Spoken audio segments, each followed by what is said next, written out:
வணக்கம். சாந்தி என்டர்டைன்மெண்ட் சேனலுங்க. எல்லாரும் எப்படி இருக்கீங்க? வெயில் எப்படி இருக்கு? லீவு பொழுது பிள்ளைங்கள வச்சுட்டு எப்படி போகுது? எல்லாம் நல்லா இருக்கீங்களா?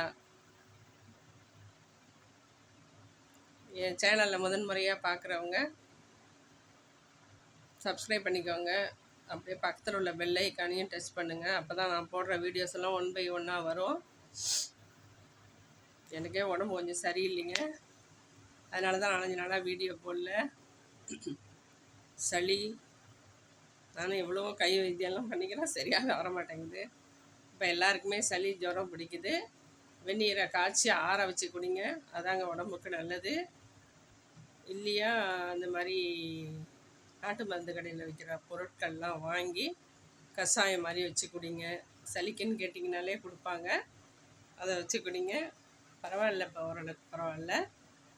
எல்லோரும் அந்த மாதிரி தண்ணியை காய்ச்சி குடிச்சிட்டு கஷாயம் வச்சு குடிங்க. நான் பனங்கல்கண்டு போட்டு வால்மிளகு, திப்பிலி,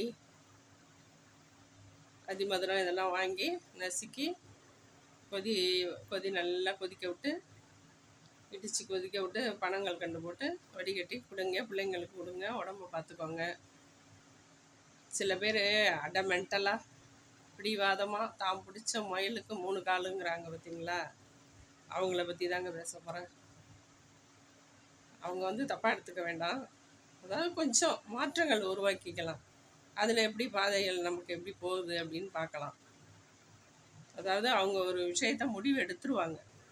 எடுத்துட்டு அதை அப்படியே ஓரம் கட்டி வச்சுட்டு மற்ற ஃப்ரெண்ட்ஸு, ரிலேஷன் எல்லார்கிட்டையும் சொல்லுவாங்க.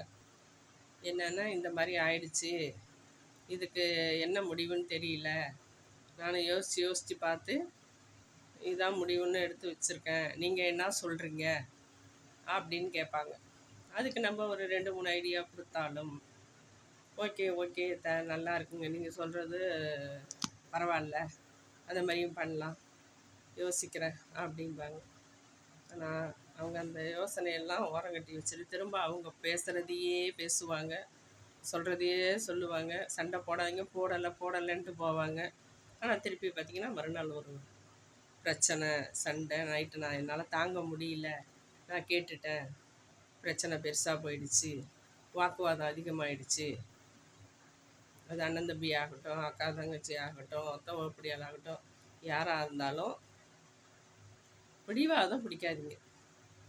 விட்டு கொடுத்துக்கலாம். அவங்கள விட நம்ம விட்டு கொடுத்து போனால் நல்லா தான் இருப்போம். பரவாயில்ல, விட்டு கொடுத்து போகும்னு சொல்லிவிட்டு விட்டு கொடுத்துருங்க. திரும்பி கலர்னதே கிளறி பேசுனதையே திருப்பி பேசிக்கிட்டு, இன்னும் ஒரு சில வார்த்தைகள் நம்ம வாயிலேருந்து அதிகமாக நம்ம வார்த்தையிலேருந்து வந்துடும். அவங்களும் ஒரு வார்த்தைகளை விட்டுடுவாங்க. காலம் முழுக்க அந்த சொல்லு நம்ம மனசில் ஆணி மாதிரி எத்தனை தடவை நம்ம அவங்க முகத்தில் முழித்தாலும், எத்தனை தடவை பேசினாலும், எவ்வளவே அவங்க நல்லது செஞ்சாலும், நேத்திக்கு அப்படி பண்ணவங்க தானே, நேத்தி அந்த மாதிரி நமக்கு சொன்னவங்க தானே அப்படிங்கிற ஒரு எதிர்மறை தான் நமக்கு அதில் தோன்றுமே தவிர, அவங்க 1000 நல்லது செஞ்சாலும் அந்த ஒரு கெடுதல் செஞ்சது நமக்கு மனசை விட்டு போகவே போகாது. அதனால தான் சொல்கிறேன், யாராக இருந்தாலுமே பிடிச்சது பிடிவாதம் பண்ணாதீங்க, தான் சொன்னது தான் கரெக்டுன்னு வாதம் பண்ணாதீங்க. சண்டை வளர்த்தாதான் மனசு ஆறுதல் ஆகும் அப்படின்னு சொல்லிட்டு சண்டை போடாதீங்க. சரி, சொல்லிட்டாங்க, தெரியாமல் சொல்லிட்டாங்க, ஓட்டம் விடுங்க. எத்தனை நாளைக்கு தான் அவங்களும் இருப்பாங்க? நம்மளாம் கொஞ்சம் விட்டு கொடுத்து பேசாமல் இருந்துட்டு போவோம். திரும்ப அவங்களே நம்மள்கிட்ட பேசுவாங்க, சரணடைவாங்க.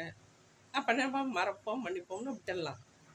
அதை நம்ம கங்கணம் கட்டிக்கிட்டு திருப்பி அதையே பேசிக்கிட்டு அது மனசில் ஏதோ நமக்கு ஒரு நிரடலாகவே இருந்துகிட்ருக்கோம். கேட்கணும்னு தோணும். அந்த மாதிரிலாம் அந்த எண்ணங்கள் தோன்றவே கூடாது. கருத்து வேறுபாடாக பேசக்கூடாது. பிடிவாதங்கிறது இருக்கவே கூடாதுங்க. பிடிவாதம் இருக்கலாம், எதுக்கு இருக்கலாம்? படிப்பில் இருக்கலாம். பிடிவாதமாக படித்தே ஆகணும், வைராக்கியமாக எடுத்துக்கலாம், நிறைய மார்க் வாங்கணும். அதுலேயும் நம்ம மற்ற எல்லா விஷயத்துக்கும் போட்டி போடக்கூடாது. படிப்பு விஷயத்தில் போட்டி போடலாம். ஃபஸ்ட்டு மார்க் எடுத்துட்டாங்களா, நம்ம கிளாஸ் ஃபஸ்ட்டு, நம்ம அந்த மாநிலத்துக்கே நம்ம ஃபஸ்ட்டாக வரணும். நம்ம அந்த எந்த இடத்துல இருக்காங்களோ அந்த இடத்துக்கு நம்ம முதல் ஸ்டூடெண்ட்டாக வரணும் அப்படின்னு நம்ம போட்டி பொறாமப்படலாம். மற்ற திங்கிறதுலையோ இல்லை ஒரு ட்ரெஸ்ஸோ ஒரு அணிகலமோ ஏதோ எந்த ஒரு பொருளாக இருந்தாலும் அவங்க இந்த மாதிரி வாங்கியிருக்காங்க, நம்ம அதை விட பெஸ்ட்டாக வாங்கணும் அப்படின்லாம் நினைக்கவே பெஸ்ட்டுன்னு போனோம்னா நம்ம எந்த எல்லைக்கு வேணாலும் போகலாம். அதுக்கு ஒர்த்தே இருக்காதுங்க. அதை பார்த்துட்டு இன்னொருத்தவங்க வேறு மாதிரி வச்சுருக்காங்க, இதை தூக்கி போட்டுருவோம். போட்டுட்டு அதுதான் பெஸ்ட்டு, அதை தான் தேவலாம், அதை விட இன்னும் கொஞ்சம் நல்லதாக வாங்குவோம் அப்படின்னு நம்ம மனசு ஒன்று பை ஒன்றா போயிட்டே இருக்கும். அந்த மாதிரி செய்யவே கூடாது. பிடிவாதம், நிறைய பொருள் வாங்கி குவிக்கக்கூடாது. இப்போது உதாரணத்துக்கு என்னன்னு கேட்டிங்கன்னா, ஒரு டிஃபன் வெரைட்டிஸ் 4 வெரைட்டிஸ் வச்சுருக்காங்க. பரோட்டா, பழைய சாப்பாடு, பழைய சோறு, பழைய சாதம்னு சொல்லுவாங்களே அந்த பழைய சாதம், இட்லி, தோசை, வேறு ஏதோ இன்னொரு டிஃபன், ஒரு 5 வகை வச்சுருக்காங்கன்னா நீங்கள் அதை எதை லைக் பண்ணுவீங்க? பழையது சாப்பிட்ணுன்னு நினச்சாலுமே டிஃபன் சாப்பிட்ணுன்னு நினைக்கும். டிஃபன் சாப்பிட்ணுன்னு நினச்சிட்டு திரும்ப கடைசியாக ஒரு வாய் பழைய அப்படி போட்டு மனசு வந்து அலைப்பாயும். அதே இது பழையது மட்டும் வச்சு சாப்பிட வாங்கன்னு கூப்பிட்டாங்கன்னா அது தேனாமிர்தமாக நம்ம பழையதை சாப்பிட்டு வந்துடலாம். அதனால் 1 பை 1 தேடிக்கிட்டே போனோம்னா போயிட்டே இருக்குதா, அதுக்கு முடிவே கிடையாது. அதனால் நம்மக்கிட்ட இவ்வளோதான் இருக்குது, இதை வச்சு தான் நம்ம காலத்தை ஓட்டணும், இதுதான் நமக்கு முடிவு, இதில் தான் நம்ம வாழணும், இப்படி தான் நம்ம வாழணும் அப்படின்னு வரையறுத்து வாழ்ந்தோன்னா பிரச்சனைகளே வராது, கஷ்டமும் வராது, மன உளைச்சலும் வராது, நிம்மதியாக இருக்கும். இருப்பதை கொண்டு நிம்மதியாக வாழ கற்றுக்கணும். பிடிவாதங்கிறது எதுலேயுமே இருக்கக்கூடாதுங்க. தாம் பிடிச்ச முயலுக்கு 3 கால் தான் அப்படின்னு சில குடும்பத்தில் பிள்ளைங்களும் சரி, பொண்டாட்டியும் சரி, புருஷனும் சரி, எல்லாருமே ஒரே பிடிவாதம் பண்ணுவாங்க. அந்த மாதிரி பிடிவாதம் பிடிக்காதீங்க. படிப்பை தவிர மற்ற எதுக்குமே பிடிவாதம் பிடிக்காதீங்க.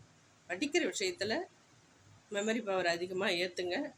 அடுத்தவங்களை பார்த்து பொறாமப்படுங்க. அந்த பையன் வந்து நல்லா படிக்கிறான், நம்மளும் நல்லா படிக்கணும், பக்கத்து வீட்டுக்கார பையன் நல்லா படிக்கிறான், நீ நல்லா படிக்கலடான்னு சொல்லி உங்கள் பையனை என்கரேஜ் பண்ணுங்கள். அந்த ஒரு விஷயத்துக்கு மட்டும் போட்டி போடுங்க. அவன் 6 இட்லி சாப்பிட்றான், நீ 7 இட்லி சாப்பிடு அப்படிலாம் சொல்லக்கூடாது. அவங்க குடல் வயிறு சின்னதாக இருக்கும், இவங்களுக்கு பெருசாக இருக்கும். அவங்கவுங்க வயிற்றுக்கு என்ன பிடிக்குதோ ஏற்றாறு போல் சாப்பிட்டுக்க வேண்டியதான். அதனால் மற்ற விஷயத்துக்கு கம்பேர் பண்ணவே கூடாது.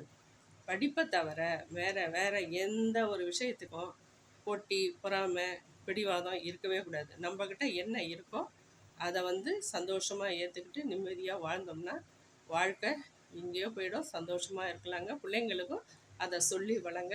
எதுக்குமே அடம் பிடிக்கக்கூடாது, பிடிவாதம் பிடிக்கக்கூடாது. இதுதான் வேணும், அதுதான் வேணும்னு 3 காலில் நிற்கிற மாதிரி நிற்கக்கூடாது அப்படின்லாம் சொல்லி வளர்த்திங்கன்னா உங்கள் பிள்ளைங்க நல்லாயிருக்கும். லைஃப்பும் இருக்கிறத வச்சு சந்தோஷமாக வாழ கற்றுக்கணுன்னு பொம்பளை பிள்ளையாக இருந்தால் போகிற இடத்துல அங்கே என்ன சம்பாதிக்கிறாங்களோ அங்கே உங்கள் மாமியார் வீடு எப்படி இருக்கோ அதுக்கு தகுந்தாற் போல் நீ நடந்துக்கணும். எல்லாத்தையுமே சொல்லி வளர்த்தோம்னா அதுங்களுக்கு புரிய விதத்தில், அதாவது ஹார்ட்ஸாக சொல்லவே கூடாது, எதையுமே திணிக்கக்கூடாது. அது பக்குவமாக அது எந்தெந்த ஸ்டெப்பில் எப்பப்போ நம்ம சொல்ல முடியுமோ அந்த நேரத்துக்கு அதுங்களுக்கு பக்குவமாக சொல்லி புரிய வச்சிங்கன்னா அந்த பிள்ளைங்களும் லைஃப் நல்லாயிருக்கும். 10 ரூபா கொண்டு வந்தாலும், 10,000 கொண்டு வந்தாலும், 10 லட்சம் கொண்டு வந்தாலும் எதை எப்படி பங்கீடு பண்ணணும்னு நீங்கள் தான் அதை வரையறுத்து சொல்லி கொடுக்கணும். அது பிள்ளைங்களுக்கு பிடிவாதத்தையும் மற்ற எதையும் சொல்லி கொடுக்காம தன்னம்பிக்கையோடையும் இருக்கிற சம்பளத்தை வச்சு நீ குடும்பம் பண்ண கற்றுக்கோமா, எல்லாரும் நல்லா இருக்கணும் அப்படின்னு சொல்லி அதுங்களுக்கு புரிய வைங்க. பிடிவாதம் தயவு செஞ்சு வேண்டவே வேண்டான்னு சொல்லி கொடுங்க. அதுவும் அந்த பிடிவாதத்துலேருந்து கொஞ்சம் கூட சில பேர் இறங்கவே மாட்டாங்க. அது இருக்கவே கூடாதுங்க. அது ரொம்ப தப்பு. பிடிவாதங்கிறது எதுக்கு பிடிக்கணும்னு நான் சொல்லிட்டேன். அந்த படிப்பை தவிர மற்ற எதுக்குமே பிடிவாதம் இருக்கவே கூடாது, போட்டி பொறாமையும் இருக்கவே கூடாது. அதனால் தான் முடிச்ச முயலுக்கு 3 காலுங்கிறத விட்டுட்டு நம்ம என்ன முடிவு எடுக்கணுமோ அதை எடுத்து நல்லபடியாக குடும்பத்தை ரன் பண்ணி பசங்களுக்கு நல்ல அறிவுரையை சொல்லுங்கள். இன்னொரு வீடியோவில் சந்திப்போம். பாய்.